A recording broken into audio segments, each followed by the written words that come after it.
really be mindful of the noise, really get clear on what it is you want and how you want your business to grow and how you want your business to look and how you want to show up and what that role looks like, because we are at an age in our industry where there is no shortage of information.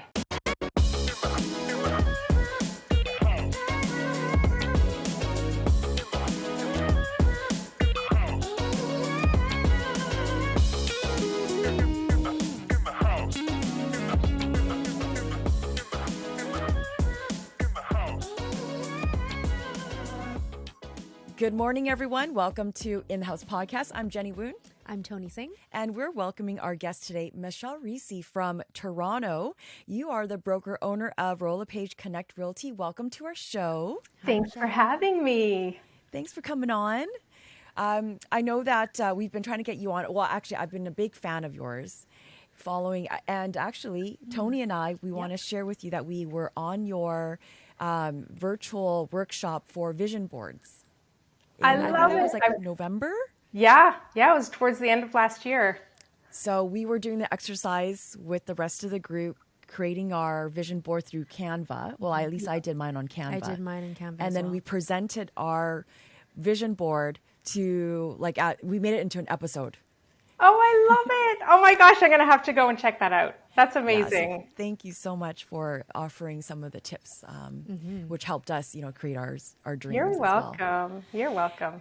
So we wanted to have you on this podcast because you've been a broker owner for the longest time. But before we get into the history of your career, we want to ask you, what is your spirit animal? I love the surprise questions. You know what?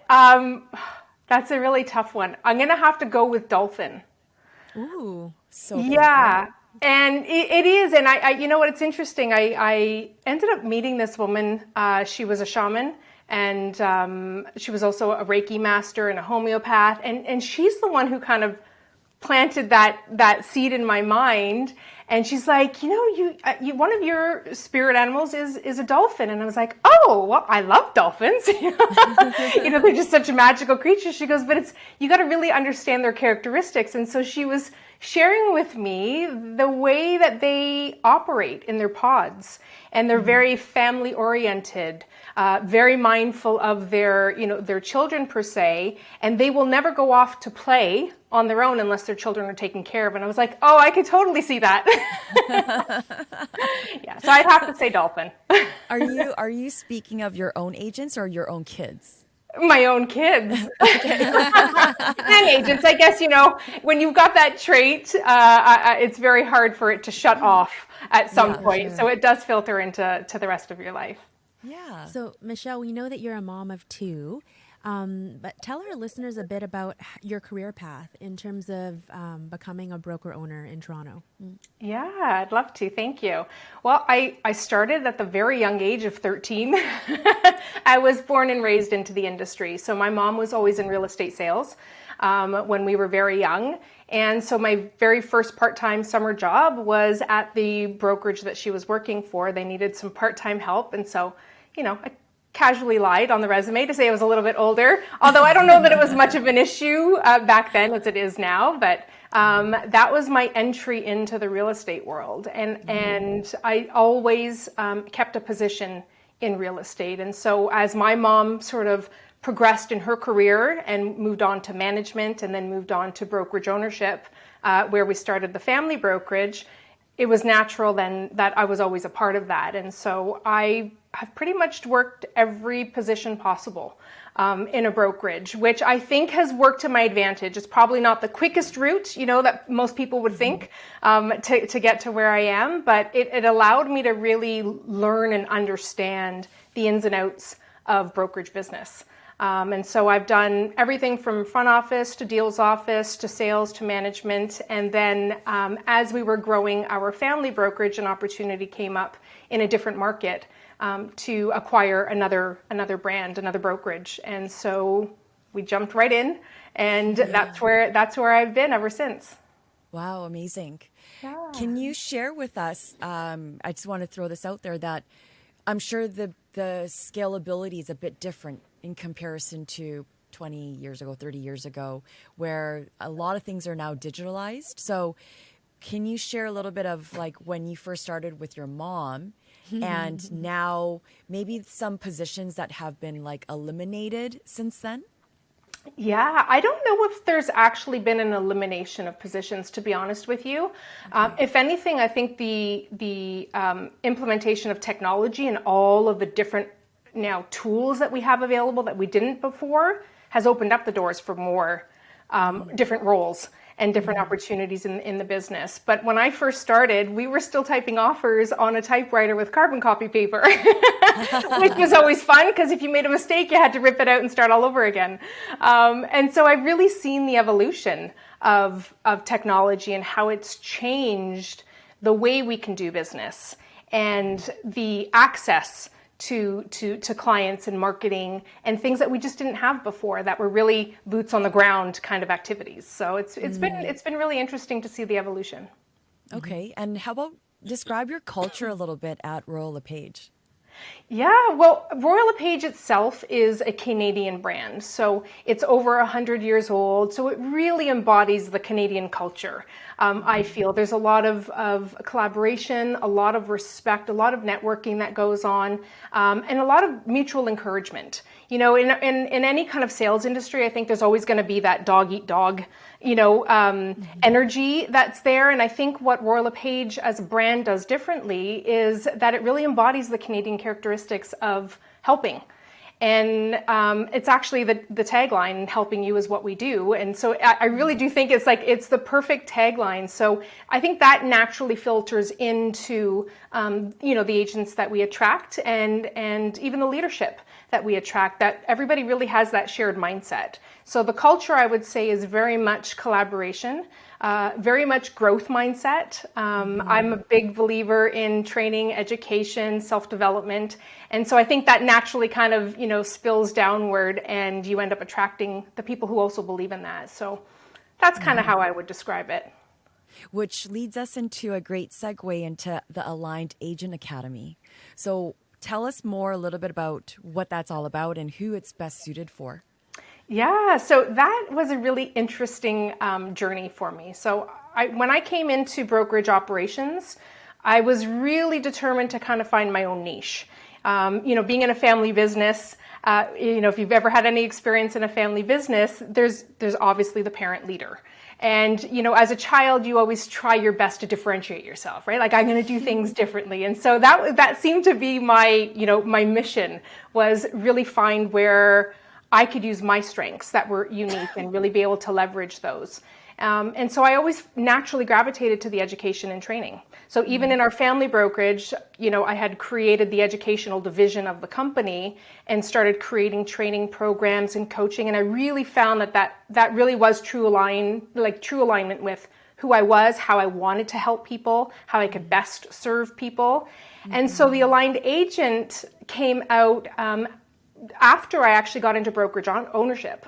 And people were thinking, okay, you just acquired a company. Like, are you crazy? You're going to start something else? And I was like, yeah, I am. Because I saw opportunity to be able to make the impact. And I think that's really what it was about. I was having a great impact with my agents, and I knew that I had more in me to give. And so that was where the idea was born. And again, I'm somebody that really believes in self-discovery, self-development work. And so I used that as a little playground, kind of, to say, you know what, how could I show up differently in this arena that maybe I can't really do in my brokerage?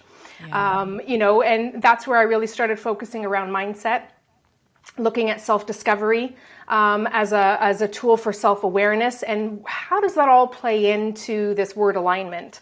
That I really truly embody as a trait that I think we need to have. We've got to find the way to bring alignment into our lives because, and you guys know, as being moms and business owners and wearing all the hats, sometimes it feels fragmented.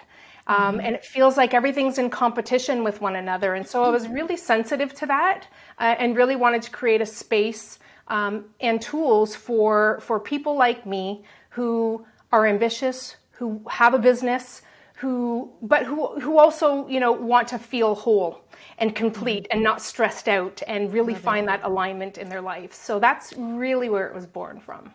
You're speaking our language. Yes, we love it so much. So Michelle, you obviously have so much experience with all of the agents that you're able to lead and teach and who love to learn from you.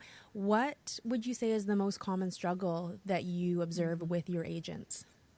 If you had asked me that question about 15 years ago, I probably would have just regurgitated the language of other coaches and mentors and really looked at it like, oh, it's a systems problem, or, you're not prospecting enough, or, organization and time management. And I've really come to learn, the more deeper I understand myself and my challenges, that really the biggest struggle starts with the mindset.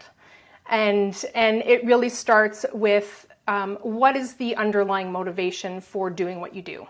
What is the vision for your business? Are you aligning with that vision? Does that vision drive your decisions, or are there other things that are showing up that are making you feel like you need to be doing this instead of that?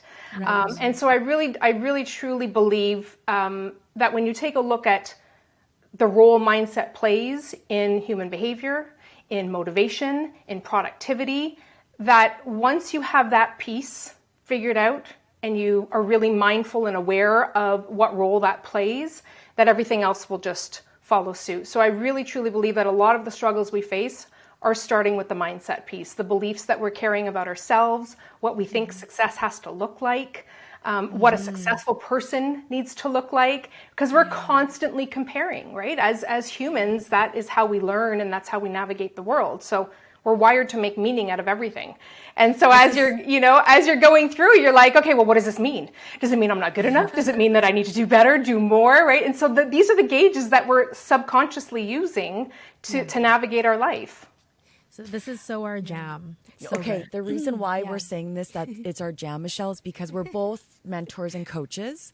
The one thing that I've been facing, and I'm a new managing broker in 1 year. You're killing it. Thank you. Thank you, Tony.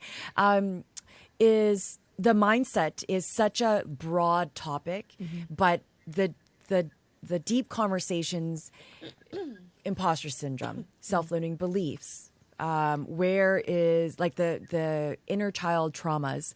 At what point do we say, like, where we draw the line and put and add that boundary of like, I'm not a counselor at this point, like a therapist, because I want to be a coach and a co-active coach to give, instead of feedback, feed forward.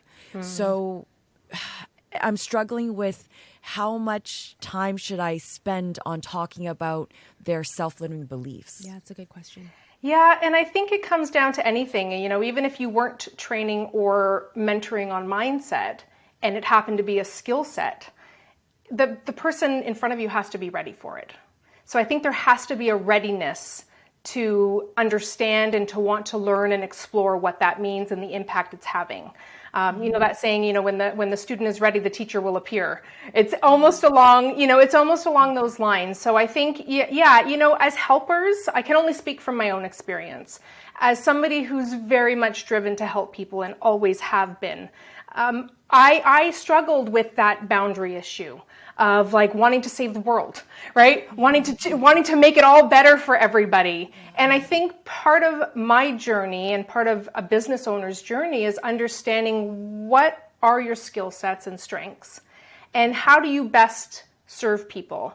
We can't be everything to everybody. So will coaching cross over into therapy? Yeah, it might, just like friendship does, just like parenting does, right? You're giving somebody a perspective that maybe they can't see. And I think that is naturally ingrained in the coaching and mentorship world, right? How can you not? Somebody's opening up to you as being vulnerable. You see things that they can't. So you're sharing those different perspectives and reflections for them. So I think it's really about coming back to, what do you want to get from that relationship as a coach or as a mentor? And how can you best serve without jumping into the deep end with them? And I think that's a vulnerability for a lot of people in the helping profession is how do I help from here? And how do I help guide them from where they're at, not where I think they need to be? Okay. So just on the topic of mindset, Can you describe for some of the agents that you've worked with what kind of impact your Master Your Mindset course has had on their lives?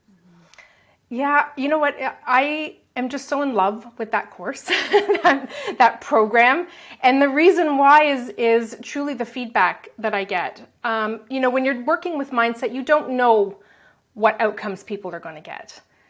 That's the truth of it, right? You can give people the tools, you give people the perspective, there has to be that readiness. And, people are willing to go as deep as they're comfortable going. And so one of the most consistent feedback I get that I didn't expect was, this is life-changing. And I get that consistently.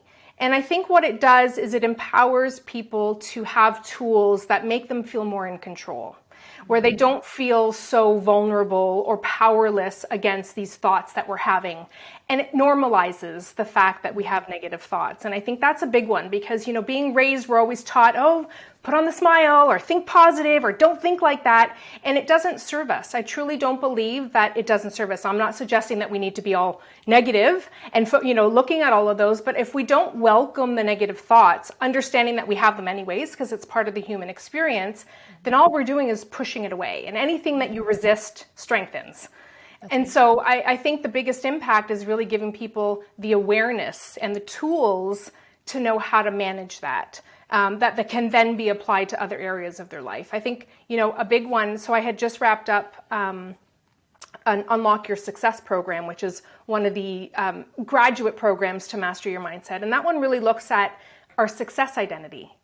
And the biggest shift that I've seen in the members that go through that is this awareness of, I can't believe that was the vision that I was working towards.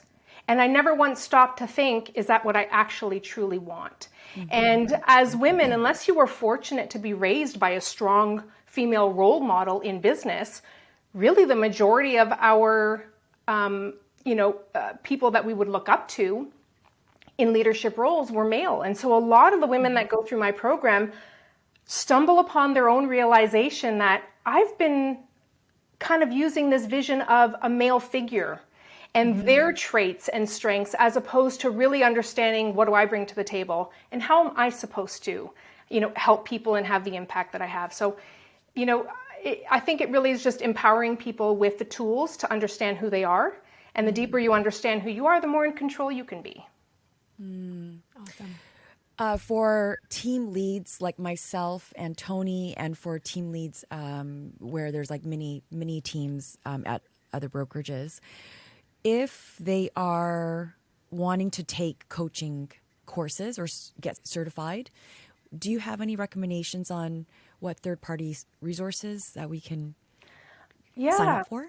I do, actually. I think the best first place to start is to get yourself certified in some sort of human behavior training. I use DISC analysis.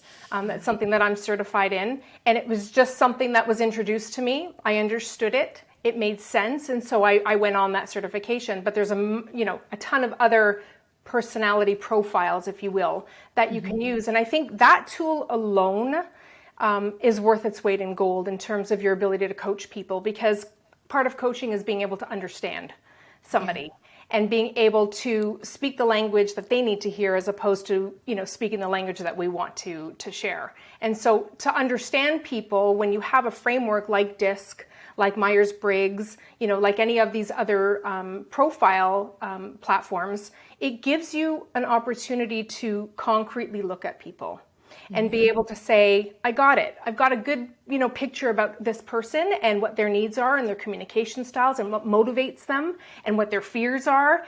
And knowing that, then you can approach it in a more personal way. So I think, to me, that was probably my greatest first step in being able to understand people and work with people. And that's in any leadership role, as a team leader, as a coach, as a brokerage owner or a business owner, even as a salesperson, right? The more you can understand how to read your clients, then the easier it is for you to adapt to them.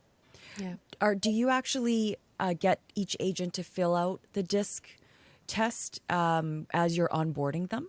I do. In my brokerage, I use the DISC assessments a lot. And, and I want to phrase that because they're there are brokerages or brands within the industry that use it differently than I do. And I've heard experiences of people who have gone to a specific, brand, and they use disc profiling to say you're going to be good or not good. Right. You have the salesperson profile or you don't. And I don't believe that. I don't believe, I believe that there's a profile that you maybe have certain strengths that align itself with a salesperson role, but I don't believe that that means you cannot be successful in sales. And I think it's really about finding your unique way of working with people. And so I use the disc profile as a way for, to help my agents understand who they are, and for me to be able to guide them and to give them the tools that I know that are going to be effective for them. Awesome. Imagine how effective relationships would be between clients and agents if the clients were to fill out a disc. first. I know, but this is why, if you get trained in these things, they do teach you how to speed read people. There are certain behavior traits that will already give you an inclining into whether this is somebody that is a direct communicator, that does not want the fluff, get me the bottom line, right? There are certain ways of speed reading people. So yeah, you're right. It would be pretty powerful.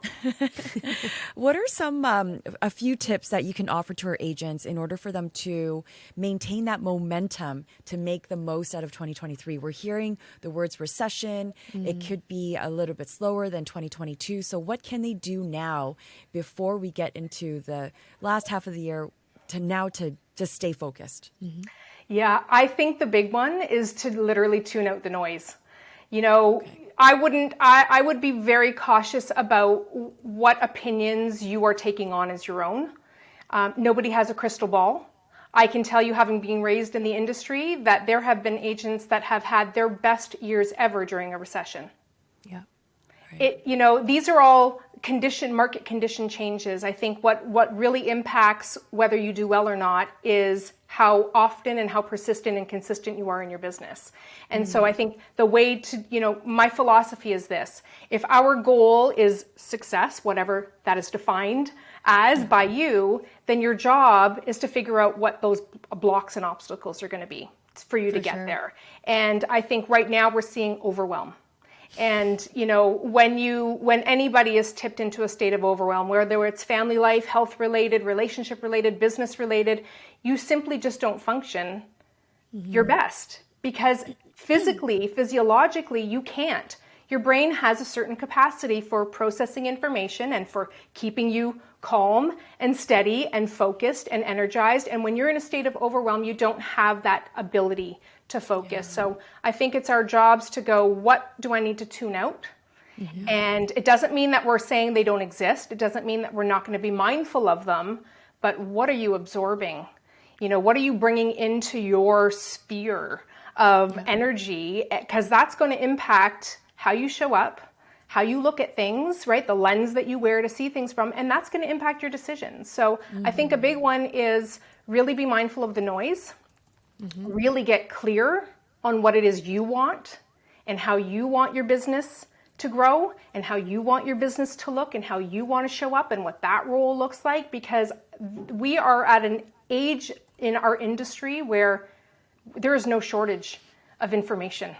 Absolutely. There is we talked about what it was like way back when there was 3-4 systems. That was it.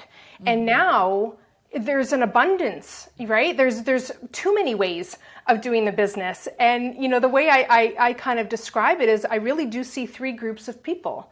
And imagine we're all at the train station. You've got one group that's on the train and they're going.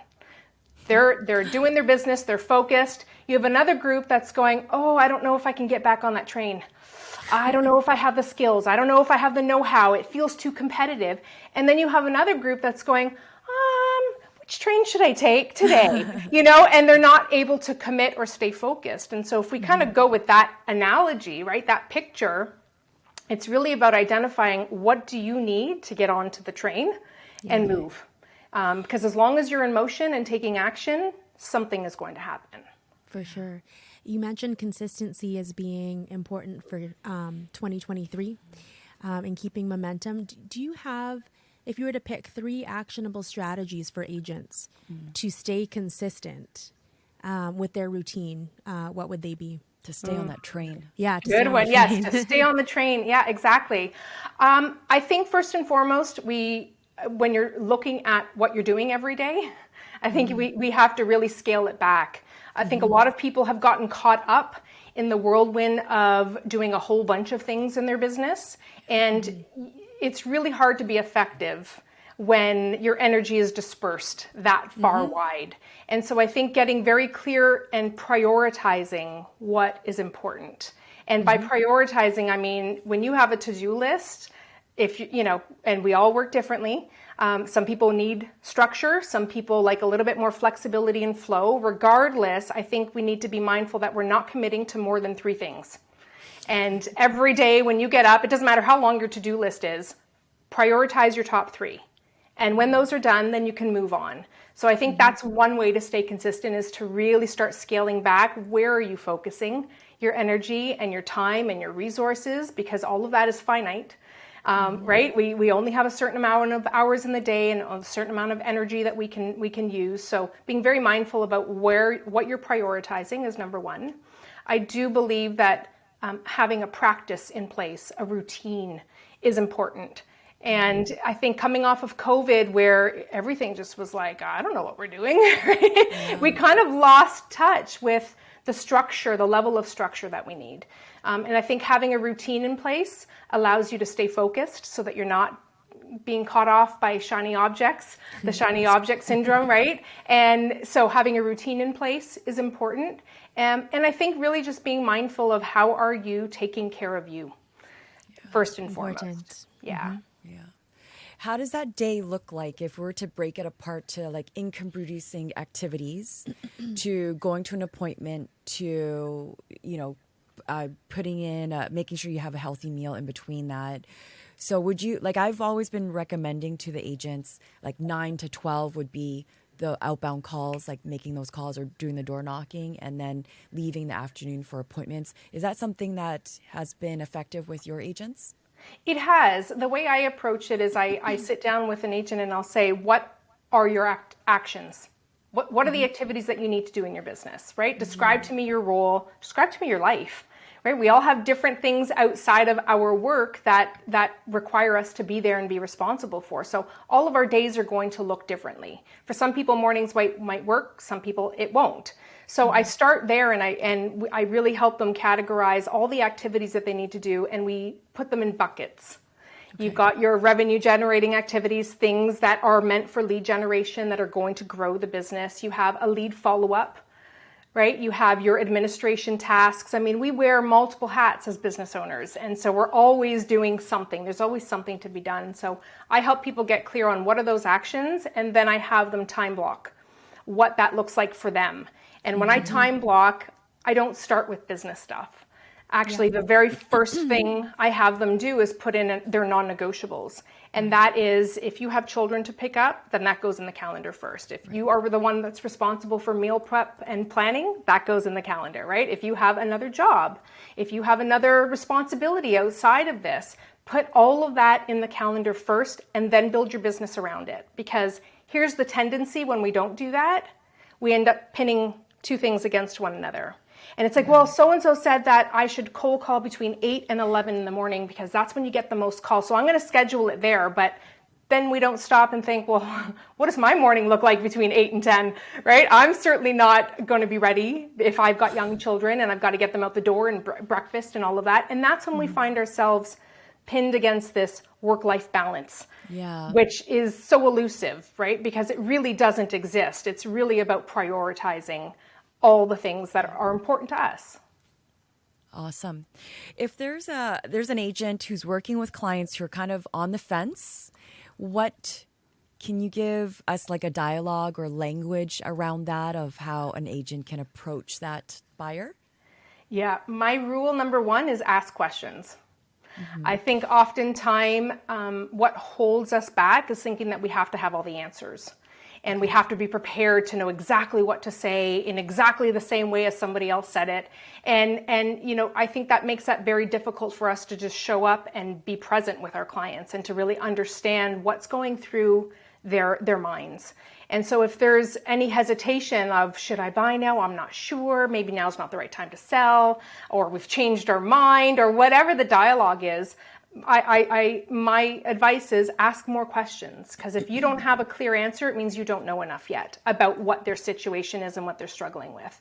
And I try and steer away from scripts, in that I don't want people to feel like they have to memorize this and say it the way, a mentor or a guru says it, or even how I would say it, because my delivery is going to be aligned with me.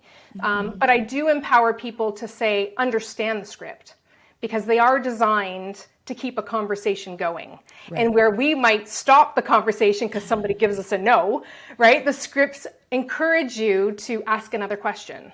Right. So I think the biggest advice I can give in that is ask more questions and really try to understand what perspective they have on whatever situation it is. Because we all wear different lenses, right? We stand from where we are as professionals, but we really don't see what they see. Mm-hmm. Yeah, that's a great point. Mm-hmm. How can an agent step into the CEO role of their business using your business leader formula? You guys have done your homework. I think, when I talk about the business leader formula, I really do believe it's more of the shift in mindset. When you get into business, when you embark on anything new, our tendency and natural tendency is to want to mirror what other people are doing. Okay. And so we end up in this follow the leader scenario, whereas, they did it like this, I'm going to try it like this. And there's nothing wrong with that. I think that's how we learn and grow. That's how we try things on to know if it's going to be a fit for us. But there is a point where we have to step out of that game and put ourselves in the leader position and start really looking at trusting, do I know what I need to know?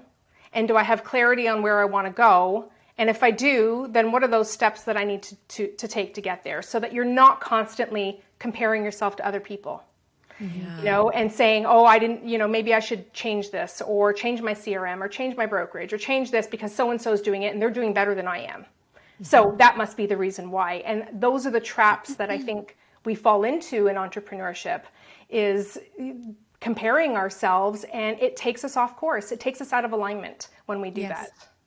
Mm. One of your programs, you talk about unlocking your money story. And recently, Tony and I had done like a money archetype test, an assessment on ourselves. Mm-hmm. Very, very similar in some ways, but you also help people kind of understand their money story, because there's sometimes one can have a lack of, feel like there's a bit of scarcity and lack of abundance, or maybe they have problems spending money and they just hold on to it too tight, that they don't really invest back into their business. What are some, how does money impact a decision one can make that will affect their business? Yeah, so that's it's a very popular course. It's one of the ones that comes after the Master Your Mindset. And the reason being is I need to teach people the tools to manage the negative thoughts and limiting beliefs, so that when we start diving into these concepts, our money beliefs, that we know how to break them down and we know how to work through them. But when we take a look at money, I always frame it in terms of if money was a person, what would our relationship look like with them? Okay. And are we dependent on them? Do we feel needy of it? Are we insecure? Do we feel in control and powerful? And that usually sparks a conversation along with some prompt questions to have us kind of dive in and say, well, what do I believe about money? Because the funny thing about our belief system is it all runs subconsciously. We don't wake up going, what do I believe? Do I believe in God? Do I believe in this? It's running through us. And so as we're going about our day, we get an opportunity in front of us. We're all going to respond differently to that opportunity. And when it comes to a financial investment, maybe it's hiring a coach, maybe it's investing in a marketing plan of some sort for your business. That belief that you carry acts as the lens that you're going to see it from. So if I have an attachment with money or a relationship with money where I feel insecure and I don't feel like I make good money decisions, well, then how am I going to approach that situation or that opportunity? On the flip side of that, especially when it comes to our sales, one of the things that usually pops up in the program for people is around our value, our worth, our ability to say, this is what I charge. And so being able to look at what is running the show behind that, right? What is the driver to the fear that's showing up? It's not so much, I don't take the approach so much to go back to these core wounds, if you will, because that really is the domain of therapy, I believe, right? To go back, sometimes they will surface, and then when they surface, you work through them. But I think it's more of a self-awareness of asking the question, what do I believe? What do I believe about money? What do I believe about people who have money? Because those judgments that we have impact how we show up. If I think somebody with money is something I want to aspire to be, but yet I have a judgment about people with money, well, then guess what? There's some conflicting information there. And your brain's going to go, which one do you want me to go with, Michelle? Your goal or what you believe? Yeah. And it's always going to revert back to your belief system. So I think it's important to really kind of dive in and discover what is it that I believe. And that's really the approach I take with my courses. These courses sound really impactful. And I love the way that you lay the groundwork first with the most fundamental thing, which we've talked about, which is mindset, as easing into these other courses. Yeah, very interesting. Out of curiosity, do you go to the level of setting up a budget for them, or like, no, not at all? Okay. No. I think that is really best done on a one-on-one basis. And it's not something that I dive into. I don't consider that my area of expertise. I can certainly sit down with somebody and work through budgets with them, but I really work on what is the block, right? If my methodology is really centered around this word alignment, then in order to stay aligned, we have to look at what the blocks are. And those blocks are often mindset related. Those are usually the big ones. When you start peeling back the layers of the onion, it's not about the systems. It's not about, our behaviors or our skill sets or not knowing enough. It's usually the beliefs that are driving the decisions that we're making. Just to shift the conversation a bit, because we're super curious what's happening in the Toronto market. What have you been seeing in the last month for the beginning of 2023? And what's your prediction for how the rest of the year will unfold? The big prediction question. What am I seeing right now? We are seeing a spark in activity. Yeah, we're seeing multiple offers. Now, I'm not suggesting that it's happening, with every property type. I think the ones that are priced well, show well, are the ones that are getting the activity. But that pent-up demand is still there. That scarcity in product is still there. So I think there's still all of that's driving this energy in the market. So we are seeing multiple offers. We've seen a bump, 30 offers, 22 offers going over asking. Yeah. And there's a case to be made for, are they underpriced? I think it's really about being reasonably priced. I think people just want clarity at this point, and we haven't had that, right? The buyers have not had that. It's been constant rate increase after rate increase, and so everybody kind of went on pause because what are we working with, right? We're not on solid ground to make a decision. So now that seems to be done, and there's been a statement made that this is going to be it for now, then people are going, okay, let's take a deep breath now. If we're not going to see anything for the next 30 days, what is it that we want to do? And it's giving them a little bit more confidence to jump back in the market. So, I think there's always opportunity, but we are seeing a bump in activity right now. Yeah. And even for us, like, we're seeing the prices finally adjust. It's not to the level of a buyer's market, but it's adjusted. Even with the higher rates, it still does make sense to secure a home now. Because the payments are yeah. Although the option of fixed versus variable is a whole different conversation. I know. I've always been a variable person. I really have. Right now, is it favoring in our favor? Maybe not, but I think that this is a short term. I think any decision you make in finances can't be looked at from one moment in time. It's really a long term play. Yeah, yeah, absolutely. Yeah. I know that the past 40 minutes we've been talking about all your different services, your one-on-one coaching. There's 3 or 4 different courses. So maybe just give us a brief outline of what they are and maybe a bit of a price range of what to expect. Sure, yeah. So they're all group coaching formats. They're all done in small groups, which, when I was building them out, I was toying with, I don't know, people are not going to be comfortable with that. But I really had to stand clear in there's so much power to be had in working in a small group. If you've ever worked with somebody one-on-one, you'll know it's what they bring to the table and this is what you're working on. And when you've got other people in a conversation, they're bringing layers and elements and experiences that maybe somebody else didn't have. And it offers a different point of perspective. So I really have settled into, I love facilitating group coaching programs. I think they are super effective. And it really gives us a space to make connections. And I think, in my experience, my own experience, and then working with people over the last few years through COVID, there's a need, especially for women, to have a community that they can trust. And through these programs, that's what you build. You end up building trust with the members of your group. And so the 3 core programs start with the Master Your Mindset. And that one is what really lays the framework, teaches you to understand how your brain is wired to operate, the role that overwhelm and stress plays in your ability to function and make decisions, how our belief system works in terms of it being the lens that we really see things from. And then it gives them the tools to understand how do you process negative thoughts, because they're running through us 24/7, whether we're aware of them or not.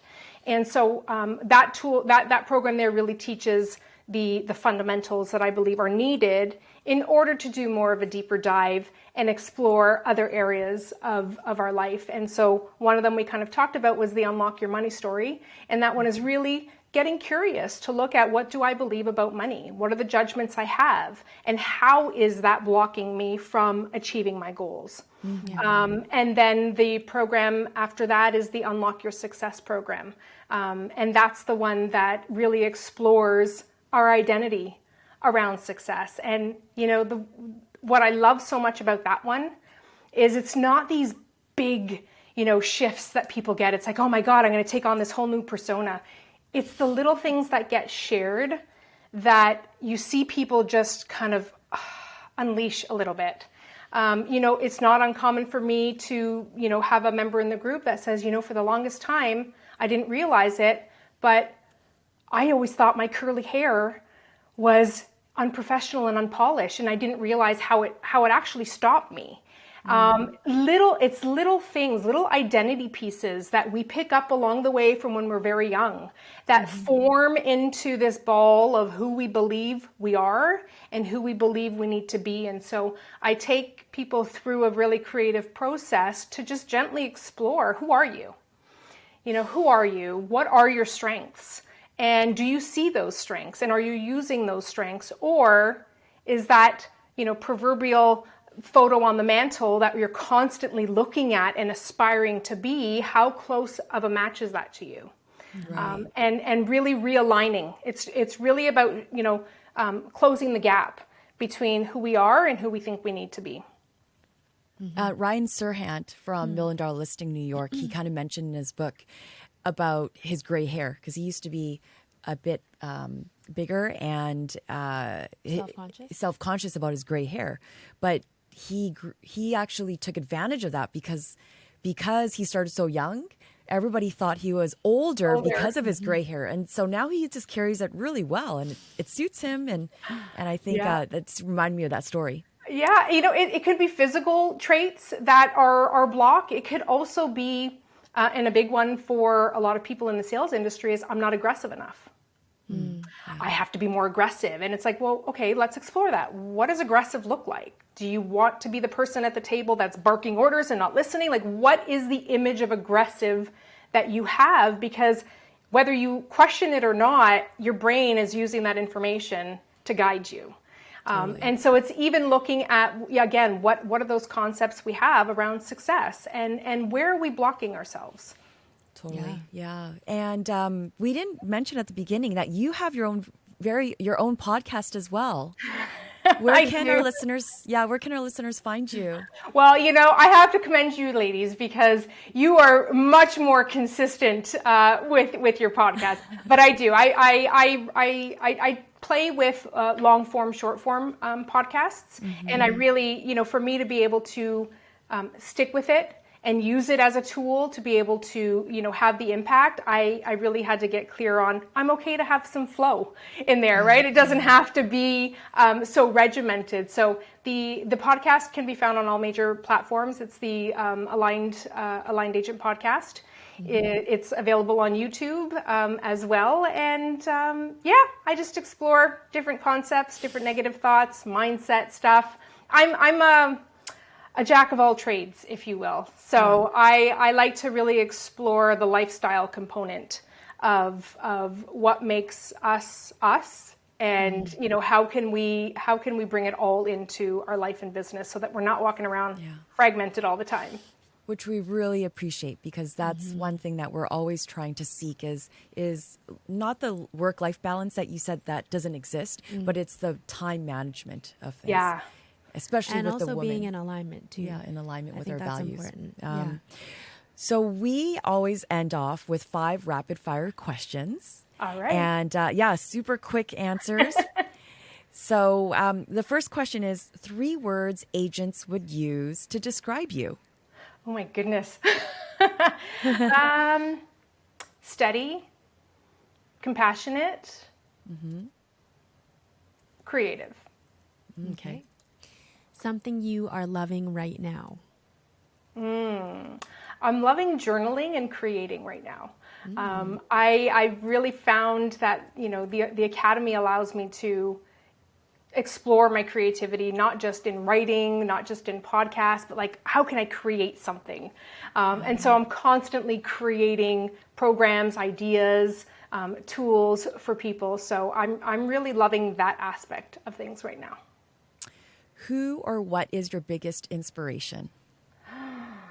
I'm going to say my kids. And I know that might sound very cliche, but I'm very much, there goes the dolphin in me, right? I'm very much, I use them as my gauge and my inspiration for, remembering maybe certain things I struggled with growing up, and how can I make things different for them, or what do I want for them? How can I show up in my life today that's going to impact them and give them permission to do what they want to do when they're older? So I really use my family as my inspiration. Beautiful.